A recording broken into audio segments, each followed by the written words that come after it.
Hello, everyone. This is Marita, one who catches lightning, with the Path of Ish podcast, Walking with Our Shadow, where we share ancient Indigenous teachings of remembrance, all so we can walk and learn how to walk a path of radical self-love. With gratitude, thanks, mercy, and compassion today, which we need a lot of, we come to this circle today to welcome a guest. We'd like to welcome Erin. How are you, Erin? I am well. How are you? I'm good. I've been really anticipating this conversation. I found you on Instagram and kind of did a little deep dive. I'm like, who's this person? What are they posting? This is interesting. It sounds like familiar. It sounds like very Indigenous, actually, And so I'm always looking for people on there. So thanks for connecting with me. And I'm super excited that you're here today. Thanks so much for having me. I've been following your work for a while now, and it brings a lot of the slow medicine brings a lot of reflection and the time for me to process and really step back and take a look at things. So I've really appreciated the reconnection with all that you do, really. Today, may all the ancestors help us today. So, Erin, the only question we really ask that's pre-planned is, what is your creation story in your own words? Yeah. So I guess, my creation story is kind of just the lifeline. I think, I'm first generation Montanan, Mhm. and my parents moved here right before I was born. And I think to be here has been like an interesting phase, because I think, I grew up at the end of a dirt road, in a Mhm. trailer, and just remember playing outside in the dirt a lot as a kid. My dad, mud pies and flowers. It was what it was. And, my dad worked really hard to kind of move us into the city, which we did when I was 10. And my parents were from Minnesota. And, but growing up here, my dad would take us to Crow Fair and things as kids. And I felt like there was always a connection that I just loved, in terms of Indigenous culture. And I just feel like it always really resonated in my heart. And then found out later lineage stuff with my dad, which was his family being part of the Ojibwe tribe and them selling rights to essentially their culture and heritage, and they adopted whiteness, at a space of probably a blend of both greed and survival. Mhm. And so I think a lot of my processing in my life has been feeling like there's two sides of myself at war with one Mhm. another. And so I've been trying to, I think in my latter years, reconnect.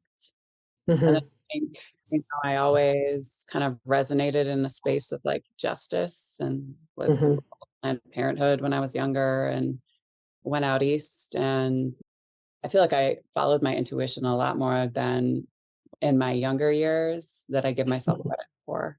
And Mm. I came away from that. I think trying to get caught up in the rat race, of Mhm. just, being in city and all of these things. But I met my mentor, who was also a professor of mine at UMass Amherst. His name was Nelson Stevens, prolific artist. He was in a group called Cobra, and so African American group of bad relevant artists. And they started in Chicago with the Wall of Respect and a gentleman by the name of Jeff Donaldson. And the mural movement kind of moved from that space. And, so I learned a lot from him. And after I graduated, I moved back out west and was out west for a while. And I went back to Montana and did more education up at the university there, and worked a lot with a bunch of youth. And that was interesting because I've worked with youth from both really rural spaces and really urban spaces, and was starting to see kind of the blend and the similarities of oppression and abuse.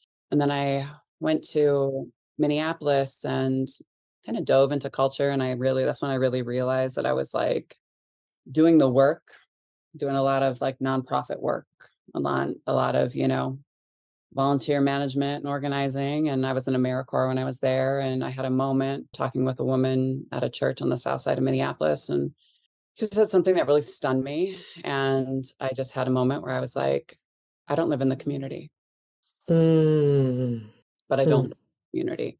And so when I moved back out to Boston, I really made like a pledge to myself to say, I want to be a part of the community, and landed myself at like a little Black owned, corner bar, and had a woman approach me named Aziza Robinson Goodnight. And she was like, who the fuck are you? And I was like, who the fuck are you? She was like, oh no, you're the only white woman sitting in this whole bar. So I'm going to ask you again, who are you? And I was like, oh no. It's like, my name is Erin Anderson. I was my mentor's name is Nelson Stevens. And he just told me that if I really wanted to be more a part of the community, I had to put myself in it. And she was like, your mentor's Nelson Stevens? She's like, my parents were his students. And she was like, come on. And I think it was that moment where I'd been seeking and seeking and seeking for like, I think a space of belonging. And I think that's when when I just understood like universal law, like in that moment of like, there was just a big wing that came in and said, here you go. And so just have met incredible people, and my life like absolutely changed. And those 10 years I was in Boston, like living and working, and then COVID happened and I moved back out here. And that was a culture shock. I ran into one of my old professors when I was up in Missoula initially, and she was originally from New York.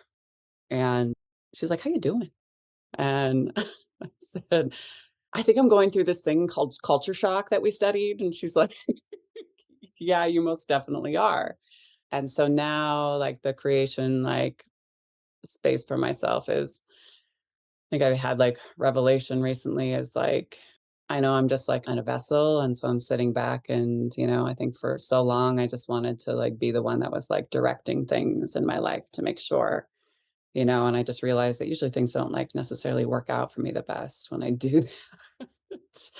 Rather than just letting things like move and flow. And, I think the East Coast was wonderful because it taught me about hustle for sure.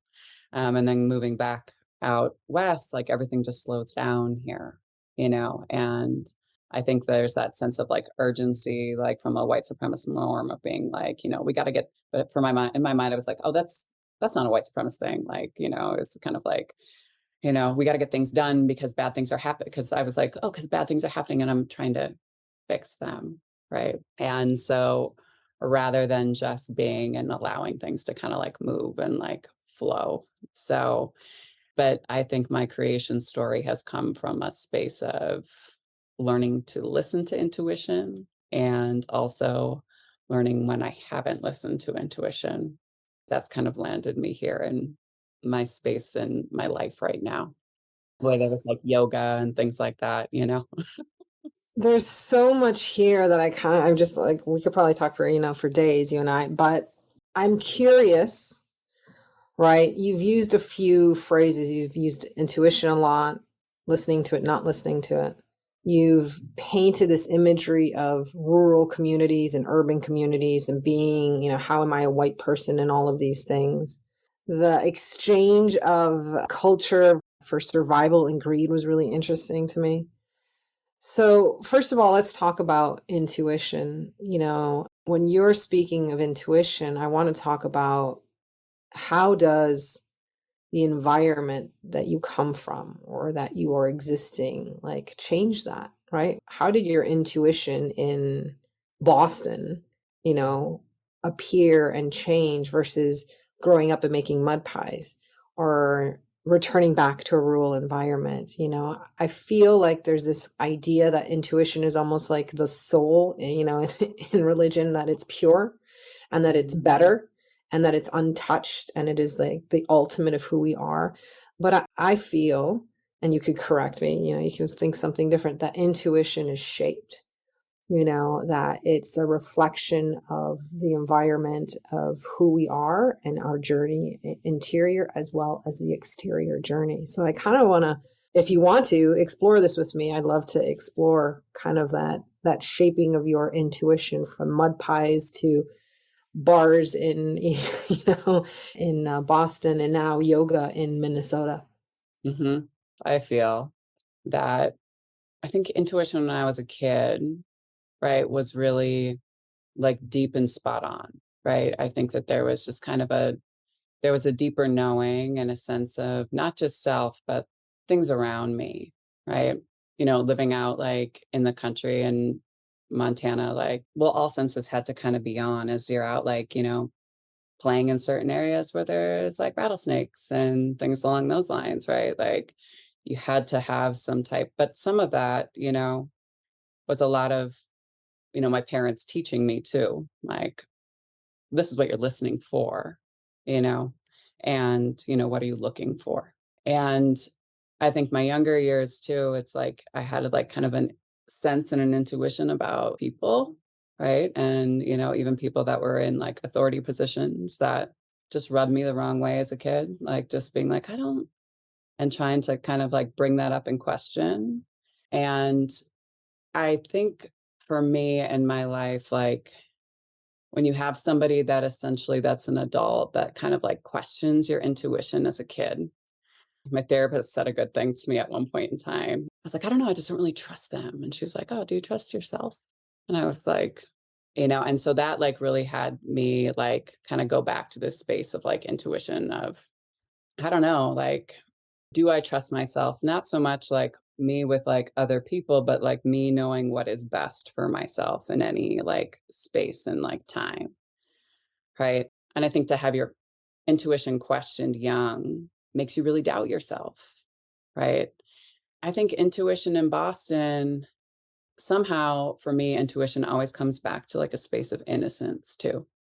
Right. And I don't think innocence is a space of naivete. I think my innocence in Boston, right, Mm-hmm. kept me alive in certain situations. Okay. Mm-hmm. Like it wasn't my intuition that kept me alive. Like it was my innocence. Mm-hmm. But my innocence is that space of always wanting to see the good in all people, right? And actually seeing it too. Mm-hmm. So I do think that like intuition can be like shaped, informed, but I Mm-hmm. do think that there is a space of like your innocence is the thing that is the thing that is pure. That is the thing that connects you to other people in terms of, believing in, at the core of all people is like the space of innate goodness, right? Unless, and I think that people can come away from it, right?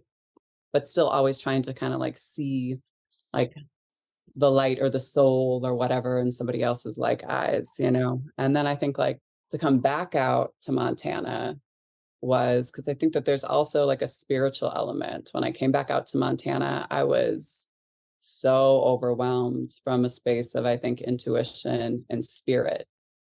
And I Mm-hmm. went to a podcast at one point. Gibran Rivera was interviewing a woman who was from Boston, and she had left Boston and then gone back to Boston and then decided to leave again. And she was like, I feel like she was like, there was a lack of like indigenous like spirit there. And she's like, and that's why, because she had gone to like New Mexico or somewhere like out west and then had moved back. And she's like, and that's no shade on Boston. She's like, I think that there's an elemental thing of, like not that spirit ever necessarily leaves a place, but, the passing had been so far like gone and removed, let's say, like versus like bloodshed, like out west. Mm-hmm. And so moving back to Montana, and that's when I like went back into therapy and I sought out my therapist was at the Blackfoot tribe. And I was like, tell me, am I going crazy? I'm like, because I am seeing and hearing and feeling things that I never felt in the city, and maybe it's just because like the space of the city is so loud, you know, that like stillness is like hard to find, and actual like quiet is hard to find. That I don't know if it necessarily strips you of a space of intuition. I don't think that that's the case, but I think it's like muffled a little bit, you know, and I think to come back out to Montana was this space of, oh, I am this big.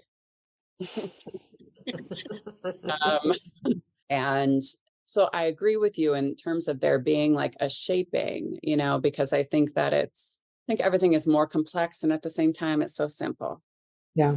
And I think our intuition is there to keep us like alive, you know, but I don't necessarily think that it's like that sweet, pure space of, you know, I think it's sometimes very much attached to like a fight, flight, Mm-hmm. freeze or fawn like response to, like in terms of what do I need to check with your body in terms of what you need to do with this in this moment. You know, I think intuition does keep you like alive to a certain degree.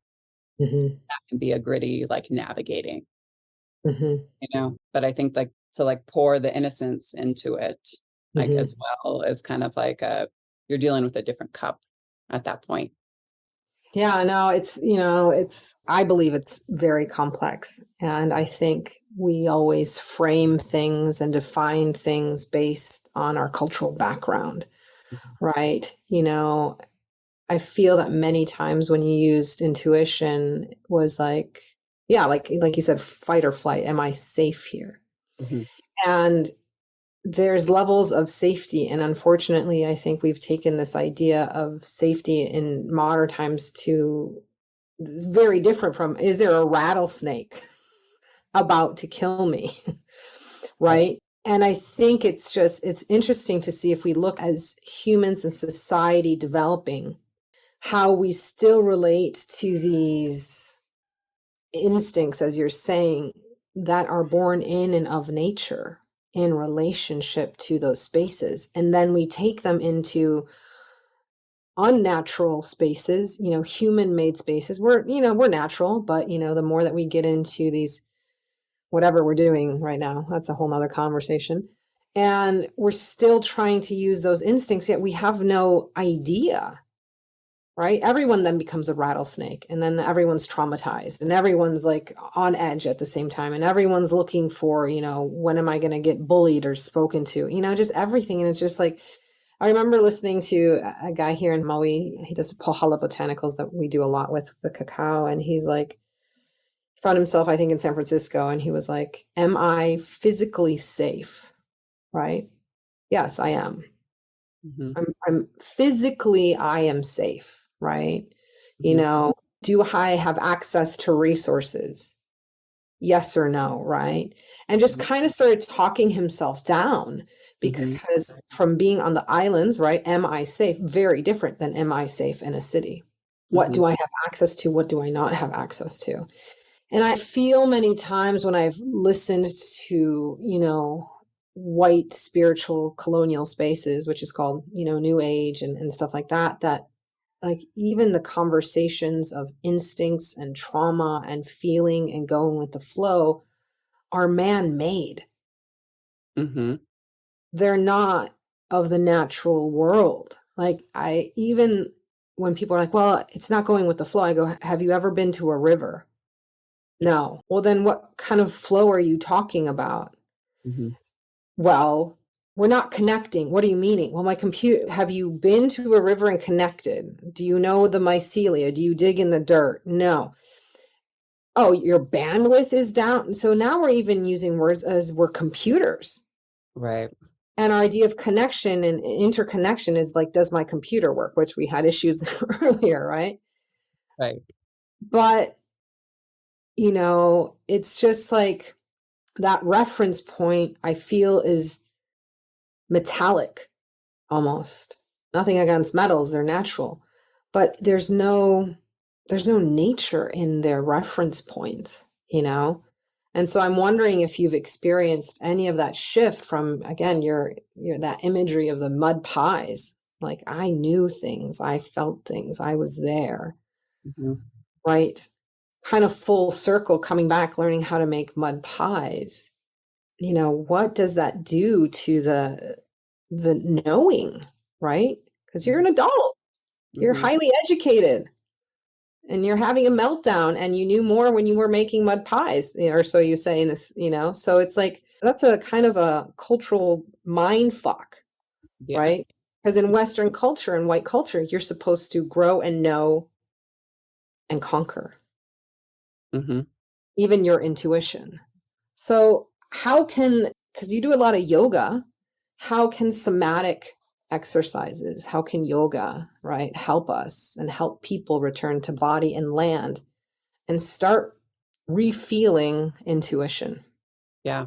I think in the space of, yoga, right? From the Western world, right? From the Western perspective, yeah. Yeah. Taking it to, body. But I think that my thing is always like, if that's everyone's like first connection point with themselves, right, is body, then I'm fine to like start there, right? And because our bodies are of nature, right, I'm also fine to start. And I think that it's like leading people into the understanding of like, you are the ebb and flow, right? That I always like to use the concept of like still moving, right?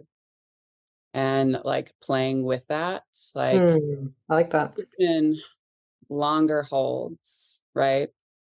Let's say in the asana, you're holding, you know, you're not flowing in accordance to yoga like terms and vinyasa, it's not, nothing's fast here, but your body is still moving. And so for me, I always kind of go into like this space, obviously, first with breath. And my therapist had said to me at one point in time, like, Erin, when Blackfoot women come together to pray, we call ourselves back to ourselves. And she's like, so I think about that with you a lot within yoga in terms of, when you take your breath, when people talk about like, I'm beside myself right now, my first question to them is, are you breathing? Are you literally standing next to yourself? Invite yourself back in, because I think without your connection to your breath, you're just in your head, right? And there's no space for you to actually feel like what you're feeling, right? And understanding that breath moves the blood, right? And then you come into like this space of like blood movement. And then you're also talking about a space of like digestion, right? And gut. And I think trying to guide people in those conversations of let's go to breath first, and then let's go to like the drum, like in terms of your heart, and does your heart have a steady rhythm, and is it okay if it doesn't sometimes? And also, I think, using your breath, like to be able to hype and ramp yourself up to make your heart rate like go down. Is just focusing on this exhale of like, you calm your nerves by letting things go, and I think that that's in terms of like the movement and the practice, you can slowly start to, I think, reconnect through the larger aspect of like the practice, which is human beings are, I do believe us to be innately good. I always say, like, I never look at a baby and go, what an evil baby. I know toddlers have like, and I know that like hormones and traumas and all things can come into play, like generationally, and, but I think to be good scares people, right? Like, I think like to really like come back into a space of like the goodness in you when, I think especially as you move more into like adulthood, right? And you have this oversight where you're looking at like the bad things that you did within your life. And there's like this interesting space of resistance where people go, no, no, no, I'm not good. I'm going to sit here and like, this is not necessarily somatic for me. I'm going to sit here. It's like the Bikram practice, where they'd be like, torture chamber, kill yourself, and repeat it often. And I think a lot of times in Western culture, right, that's that space of, I'm just going to try to kill this. It's even like a language play. There's a great book called The Secret Power of Yoga by Nichelle Joy Debbie. And she's like, the interesting thing with like the English language is when you translate things over from like into English, let's say like even ahimsa, right? She's like, we have the tendency to still put things like in terms of a Christian context, where it's more of like a commandment style of, you're born here a sinner, so don't do these things. And maybe you can get your sins forgiven. And so like ahimsa, non-violence. She also says like we have the tendency to take like a negatively rooted word and put a non or an un in the front of it, thinking that like two negatives is going to make a positive. But at the same time, she's like, but we still vibrate on the root. So she's like, rather than saying like nonviolence, talk about loving action, and she's like, the sutras and the yamas are written to say like, we do these good things because we're good. Like asteya is like the translation into English usually is don't like non-stealing, like don't steal. And she's like, a better translation of that is give generously, and so it's always kind of, I think like in the larger like context of like the scriptures and all of like these things is like taking people back to this space of come back to yourself, find your path of like forgiveness however like you can, and having that space of acceptance and the whole process of death and rebirth. Long, short answer. Super long. No, no, hey, no, we're long, short. Hey, moving stillness. We're in it together. I find this concept of goodness interesting because there's so much attached to it, right? Of needing to be good, needing to be worthy. And I almost kind of feel like when your ancestors traded, for survival or for greed, what they traded was that concept. Because the indigenous concept of goodness is very different, right? We don't have to be good, as a lot of Western, scriptures, say, we just are. And we have the potential to be in balance or off balance. We have the potential to add to a situation or to subtract to a situation. I think the cosmology in the Andes, it's like, they don't even talk about good or bad or light or dark. It's heavy or light. Heavy or light. Not meaning one is better than the other, because again, we're electrical beings. We have positive and negative charges at all times. We're electrical beings, right? And at the end of the day, if you're completely positive, you can't connect, you can't ground, right? If you're negative, you will repel. So you always have to balance your positive and your quote, quote, negative, your quote, quote, good and your quote, quote, bad, and sit with the potential of violence, sit with the potential of anger. Can add, right, goodness in certain situations. So I know it's more complex, and I know that you're meeting people where they're at, but I feel like that is a seed, right? Going back to your plants in your mud, that the Western world doesn't even know where to find it, right? They don't even know where it is because they came in taking. And I always find it curious when people are, they think that to be a good ally or to be nice or to be good or to be kind is to raise Indigenous or Black people up to the status of white. And I'm like, no, we don't want to be that. No, thank you. No. Yeah. We are different in the sense of our diversity of our culture of who we are. Are we quote unquote all the same? Yes, but same doesn't mean lack of diversity. And that's where I think there's a huge change. So how are you working with your community? You're doing a lot of stuff in your community to kind of bring them back, to bring, all the spiritual work that you've done, the intellectual work, cognitive dissonance that you find yourself in right now. What are you doing out there, and how are you feeding yourself? How are you filling your cup and filling others? That's a great question. So the latter half of it. So I think moving back out here again, there was a moment where I felt like I was like flicked in my gut during COVID, and I was like, I gotta go. Like, I called my friend Malia, who was also my boss at the time. She's also from Hawaii. You should connect with her. She's incredible. She just put out a book called From Intention to Impact. And I've been working for and with her and learning from her for the past like 14 years now. And, but when I called her, like she picked up the phone and she's like, you got to go, don't you? And I was like, I do.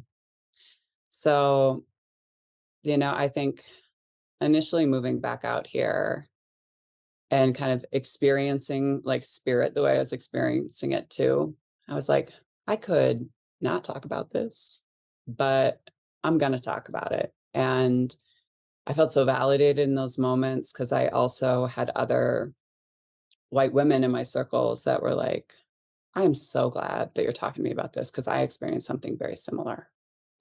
And so that was one kind of first like entry point where I was like, I need to be able to have like conversations with folks, on the off chance that people are going to think I'm crazy. And, I think the older, the more I recognize that I don't give a shit if people, if people think I'm crazy. And then I was teaching in Missoula when George Floyd was murdered. And I started pulling conversation and acknowledgement of current events into the studio spaces, mainly like white owned studios, mixed review, mostly positive, right? Mostly positive. A lot of people not necessarily knowing what to do with the energy, but I think like holding space so people could process it. I was like, this isn't just kittens and rainbows and butterflies. And I was like, this isn't the space where you come to escape from the outside world. Because I think that a lot of people were trying to have that conversation with me, that this is where I go to keep my peace. Like, Yeah. you're disrupting it. And I'm like, but the Yep. minute you open these doors, like you're back in it, Yep. and Yep. and you're holding these things in your body. Yep. Yeah. Someone once asked me why my indigenous ceremonies that are thousands of years old aren't like a spa experience. Because we don't believe in bleach. So it was interesting because I think from my own experience, Mm-hmm. I was running from my problems for a long time, right? And I think running from like me processing, like legit running, like to the point where I like ran through my knees, ran through my hips, and pretty much yoga was like, why don't you just sit your ass down right here, spend some time here. And then I was doing like 2-a-days, sweating, and honestly, like, and my knees were still killing me. And so I finally got to a point where I was like, you know what? Because they kept talking about like acknowledging things I was holding in my body, and so I was like, I'm gonna start coming to my mat and playing around with the concept of, today I'm gonna release some white supremacy and racism and sexism and classism from my body. Like, Yeah. let's flow. And wouldn't you know, my knee pain, like, as long as I keep on my practice, like, if I come off of it, which I have, like, where it's just like, haven't, I'll teach it, but if I'm on my mat and I'm not teaching, I'm letting someone else guide me through flow. Mm-hmm. I don't bring that intention with me. Let's say Mm-hmm. I can go like a good 3 months probably, and then all of a sudden I'm like, my knees hurt. I'm like, what am I not? Oh, great. So like starting to kind of share that with folks out here. And then when I was in Boston, my friend Malia had shown a Yoruba video about like the divine feminine and Oshun. Yeah, for sure. To my friend Marlene and I, and we were like, we should start doing some full moon yoga classes together and take this like out and onto like the Boston Harbor and just kind of take over space. And people started to show up. It was wild. And then when I moved out here, I was like, okay, I'm going to start doing the same thing just to get more people in alignment with the divine feminine, and then like work, to make sure that as I leave that space, there's a yoga teacher of color, that I can kind of hand the actual practice off to and say, if you want to hold this, you can, and to keep it. I think there's equity within like the business like aspect of things too. And I think that just trying to find ways to like disrupt capitalism, even in the smallest of scale, to say, this is a pay what you can class. All the donations go to the teacher, everyone else, we try not to track much, I do promotion and stuff on the side and folks kind of know like what it is. And as I've come in, we started Peace in Boston and then I created like Peace in Missoula just on social media handles. Yeah, Peace in Missoula, Peace in Billings, Peace in Bozeman, and started just sharing inclusive and equitable and like local business and local economy like posts too, just to start, exposing like more people and developing more of like an online community too. It also gives me like an opportunity to kind of know like, you know, who's on board, and who's not too. That's kind of a safety thing for me too. I'll definitely like kind of like admit to that being out here. And then recently, we started like this clothing optional class, which my friend's Phoenix Soulfire, she's back and forth between Boston and Hawaii now too. But she had told me a long time ago, like, you should come and try like this clothing optional class when we're still out in Boston. I was like, I'm not really sure about that. And this was before I was teaching or anything. But I've been playing around with it like in my mind, like for a long time and, still doing like photo shoots and things like that, which I always kind of did on the side. And so I was like, I think that this is another space that, we can kind of play in a little bit. Because my whole thing is, if folks can't wholeheartedly like love and accept like their own like bodies in space, like I feel like it's really hard to be able to love and respect other people's bodies and at the same time want to be respectful of other people's trauma and where people are at and all things. And it's not to say the class is for everybody. So I started hosting a co-ed class and some women have requested a women's only class. No one has come to those yet. And that's been happening since November. And then yoga to address the isms has been like the way I'm mindful of my language out here. I can't say yoga to address white supremacy because, I don't think it's written into the common vernacular or folks out here just very much see it as, the folks in the hills that, have the tiki torches and guns. So to address the isms, and I had sat down with a group of women right after, it was February, the February after George Floyd is murdered. And we just started to kind of put together like commitments to ourselves in terms of after reading Resmaa Menakem's book, My Grandmother's Hands, in terms of why folks needing to figure out like what healthy white culture is.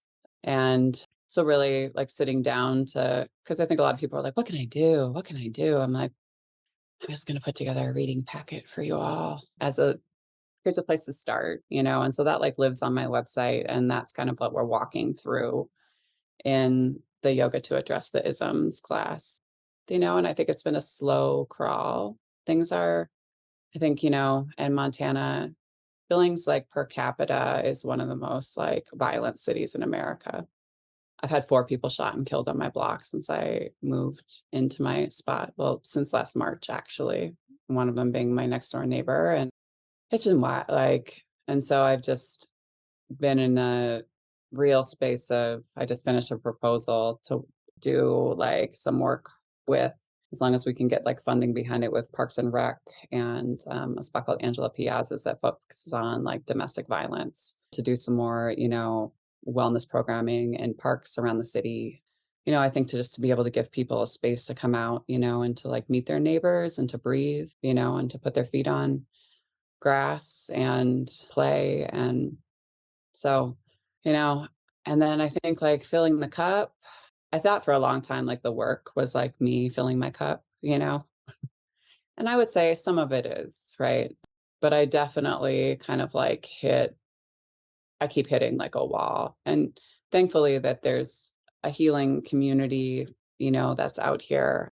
I did a Cambo, I've done a couple of Cambo sessions, which have been insightful, but I think a lot of times like I'm like a cancer, like sun, moon, and rising. And so I feel like I just have to be very like mindful of like my energy, because I think being so water heavy, I can take on lots of energy really quickly and I can get sucked into negative really, really quickly. And so it's been that space of like keeping a fine balance. And I think also keeping in contact with like my close like girlfriends in my network out east, which is more diverse, where I'm so grateful for them because I can call and say, can I just soundboard some? Am I being microaggressed? in certain spaces. And they're like, oh no, she definitely, yeah, that's not even microaggression. That's just flat out aggression, Erin. And so it's just like, I think even to be able to have like that support system, and to be able to call. And then I think the other thing, my mentor, Nelson Stevens, had passed away in July of 2022. And so recently I've been able to connect more deeply with his daughter. And so we're working on like some legacy project stuff for him. And that really fills Awesome. me. Like That's that awesome. really fills my cup when I think about, you know, as much as he poured into me, being able to like create platform for other people and connect in that way. So Beautiful, beautiful. It's a full cycle of returning to nature and the wildness inside of us, that it's okay, right? It's kind of yeah. not acted out on other people.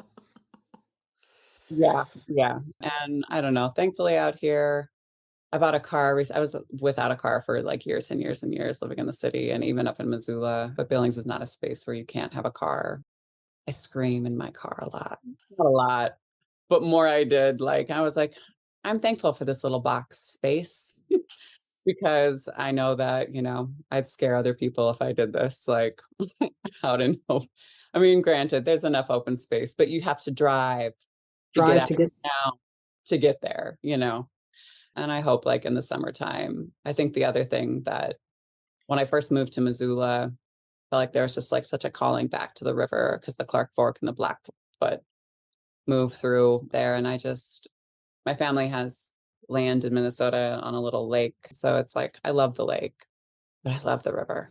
And so I feel like when I first moved to Missoula too, I was like, I would just feel like called in the middle of the night. And I would just get up and I would just walk out and into the river and just stand there, without like a fear in the world. And my friend Joshua, who was adopted by the Lakota tribe, when I first got back out there, he just reminded me, he's like, the land here is very healing. He's like, the land is very healing. And he's like, Mhm. you have to be open to letting it heal you. Yeah. So, yeah. Well, Erin, thank you so much for talking about your journey and spending this time. And I love all the images and imagery that you shared with us as you return back to the river. And I'm sure maybe one day you'll be doing, mud yoga or something like that. Honestly, I wouldn't even be opposed to it. That'd be so fun. I know, right? Like with that. Wait for a good rain day and just, Yeah. Go yeah, out there. yeah. Go But play in the mud again, right? yeah, yeah, absolutely. There's got to be some attachment to that. So, Beautiful. How can people follow you and support you? What are your Instas and all your channels? company is Edam Arbor. It means same tree in Latin. And there's a fun story behind that too, but it's just EADEMARBOR.com. And then my own personal is Erin K. Anderson. So KAY and Anderson with an O. That's pretty much all my social media all across the board. So Well, follow Erin and their adventures. And I hope that we all return to a place, right, where we don't have to give up yeah, who we are to yeah. survive. Ashe. Ashe. Yeah. Yeah, yeah, yeah. Deep gratitude to you Yeah. and to your ancestors. Yeah. To you and yours as well, Marita. Once again, it is with deepest gratitude that I bow to you for joining me on this podcast, this episode, this circle, this plática, this meditation, this remembering. I hope that you have stayed curious. I hope to see you in the circle again next week. So make sure that you like or follow. Until then, may you be blessed with abundance of peace and radical self-love.